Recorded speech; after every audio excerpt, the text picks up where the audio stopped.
Hey everyone. So we all know interest rates aren't as great as they were a couple of years ago. They're not 2% anymore. But what a lot of people don't realize is that interest rates have a cost. And so it can make your closing costs a little more expensive.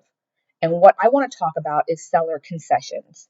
What that means is you negotiate with the seller to cover a part or all of your closing costs. Now, this is the nice news about having higher interest rates. It's not such a crazy seller's market anymore, and this is easier to do now. But the way it works is say you buy a house and it's $100,000. You might go to the seller and say, Mr. Seller, Mrs. Seller, I will give you $110,000 if you will give me $8,000 back for closing costs. So the seller gets an extra 2,000 bucks.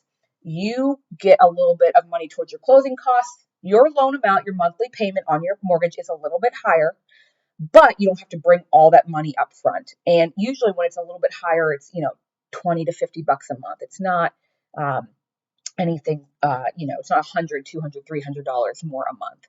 And sometimes people have the money for closing costs. They don't want that extra payment, the extra amount on their monthly payment. But if you don't, that's a really great way to get into a house with less money out of your pocket. Now, this is something that your realtor is going to negotiate. So if you need those seller concessions, you need to talk to your realtor up front and make sure that they know that that's the game plan, that you are going to be asking for seller concessions. If you have any other questions on how that works, just let me know.